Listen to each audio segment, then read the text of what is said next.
आज कुछ ज़्यादा ही देर हो गई। वैसे तो वो महिला हर रोज़ 8:30 बजे तक आ जाती है। आज 9:30 बजने को आए, फिर भी नहीं आई। बिना उसके आए दुकान भी तो नहीं बंद कर सकता। उसे वचन जो दिया है। क्या नाम था उसका? इतने दिनों में उसका नाम भी नहीं पूछा मैंने। ये सब बातें रमेश के दिमाग में चल रही थी। कुछ दिनों पहले ही तो उसने डेयरी शुरू की थी। उसकी ये शॉप ज़्यादा बड़ी नहीं थी, जिसमें वो दूध और बाकी मिल्क प्रोडक्ट रखता था। उद्घाटन के दिन ही पहली ग्राहक बन एक महिला उसकी शॉप पर आई थी। उसकी गोद में एक छोटा सा लेकिन बहुत ही प्यारा बच्चा था।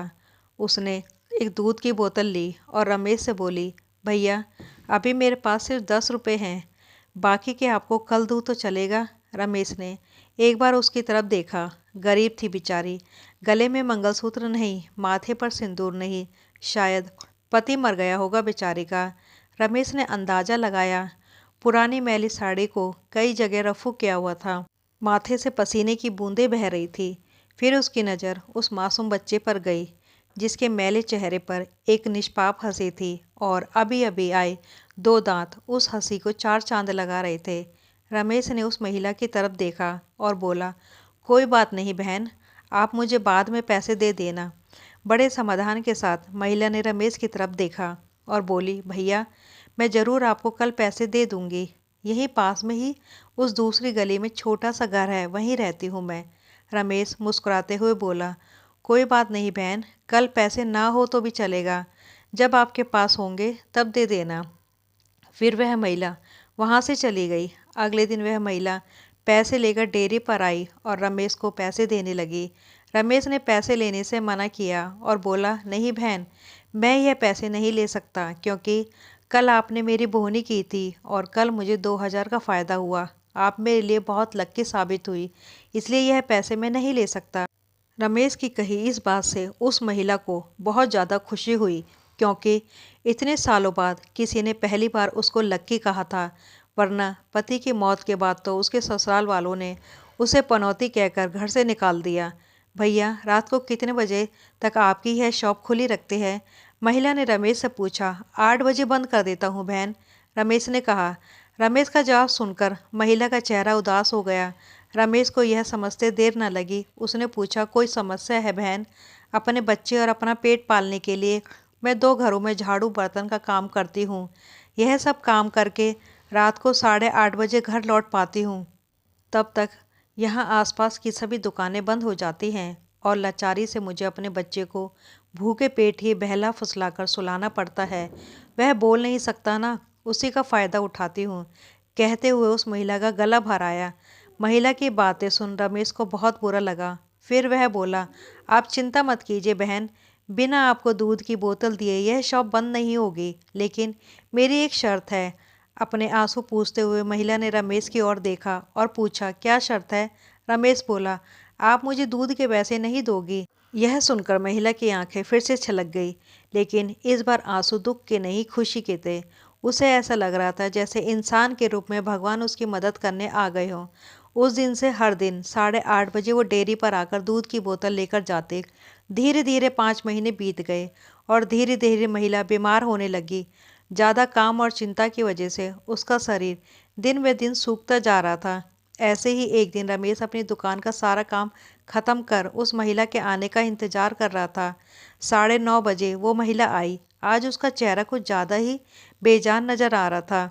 बीमारी के कारण आंखों के नीचे काले घेरे और ज़्यादा बड़े हुए नज़र आ रहे थे। रमेश ने तुरंत फ्रिज खोलकर दूध की बोतल निकालकर उसे दी।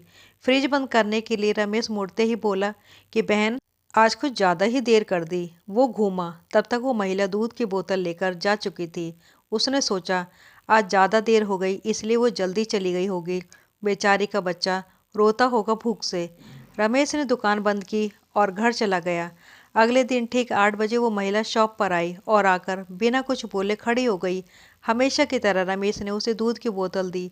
कोई चीज़ नीचे गिरी तो उसे उठाने के लिए रमेश नीचे झुका। वो चीज़ उठाई और सामने देखा, वो महिला वहाँ नहीं थी। रमेश को आज पता नहीं क्यों उस महिला में काफ़ी बदलाव नजर आया था। उसे वो बड़ी कमज़ोर सी नज़र आई। अगले दिन फिर 8 बजे वो महिला उसकी शॉप पर आई। आज रमेश ने उसका चेहरा बड़े गौर से देखा। उसका चेहरा सफ़ेद पड़ चुका था, मानो उसके चेहरे का तेज कब का जा चुका हो। उसने सोचा, बेचारी गरीब महिला, करे भी तो क्या, ना किसी का सहारा है, ना अच्छी आमदनी, जरूर पैसों की कमी की वजह से बीमार होते हुए भी दवाई नहीं कराई होगी। रमेश जल्दी से अपनी शॉप बंद कर अपने घर गया। घर जाकर उसने ये सारी बात अपनी पत्नी को बताई। उसकी पत्नी भी उसी की तरह भले स्वभाव की थी। उसे भी उस महिला की परिस्थिति पर दुख हुआ। वो रमेश से बोली, ऐसा करते हैं, कल उस महिला के घर चलते हैं और उसे अच्छे से डॉक्टर को दिखा आते हैं। रमेश को अपनी पत्नी की बात सुनकर उस पर गर्व हुआ, क्योंकि उसके विचार भी उसी की तरह दूसरों के प्रति परोपकार के थे। अगले दिन सुबह दोनों उस महिला के घर जाने को रवाना हुए। रमेश को उसका पता ठीक से याद था। जब वह उस छोटी सी गली में पहुंचे, तब वहां एक छोटा सा मकान था, जिसके आसपास दूर दूर तक और किसी का घर नहीं था। जैसे जैसे वे उस मकान की तरफ बढ़ते जा रहे थे, वहां एक बदबू तेज होती जा रही थी। दोनों उस मकान तक पहुंचे और दरवाज़ा खटखटाया ही था कि वह खुल गया और वो बदबू असहनीय रूप से बढ़ गई। फिर भी दोनों अपने नाक पर कपड़ा रख उस अंधेरे कमरे में घुसे, जहां बच्चे के खेलने की आवाज़ आ रही थी। रमेश ने किसी तरह स्विच ढूंढकर मकान की लाइट जलाई और सामने जो दृश्य दोनों ने देखा, वह देखकर दोनों की आंखें फटी की फटी रह गई। उस कमरे में उस मासूम बच्चे की माँ मरी हुई पड़ी थी। उसे देखकर लग रहा था कि वह 3-4 दिन पहले ही अपना देह त्याग चुकी है, क्योंकि धीरे धीरे उसका शरीर सड़ने लगा था। निर्जीव पड़े उस शरीर की आंखें देखकर लग रहा था जैसे रो रो कर सूख चुकी हों। निर्जीव होते हुए उस महिला की दोनों आंखें अपने बेटे को ही देख रही थी। उसका बच्चा भी अपनी माँ की आंखों में देखकर खेल रहा था, जैसे उसे लग रहा था कि माँ उसके साथ खेल रही है और उसका पूरा ध्यान उसी पर है। वहीं पास में ही दूध की 3-4 खाली बोतलें पड़ी हुई थी। यह दृश्य देखकर रमेश और उसकी बीवी दोनों ही अचंभित रह गए। दोनों के रोंगटे खड़े हो गए।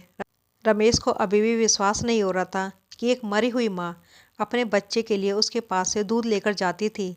रमेश ने और उसकी बीवी ने उस महिला का विधिवत अंतिम संस्कार किया और उस बच्चे को रमेश ने अपनी बीवी के हाथों में रखा। उसने भी उस बच्चे को बड़े प्यार से लिया और दोनों ने उस बच्चे को गोद ले लिया। रमेश को अपनी पूरी जिंदगी यह ध्यान रहा कि उस बच्चे की माँ अभी भी उसके साथ है और उस पर नज़र रखे हुए है।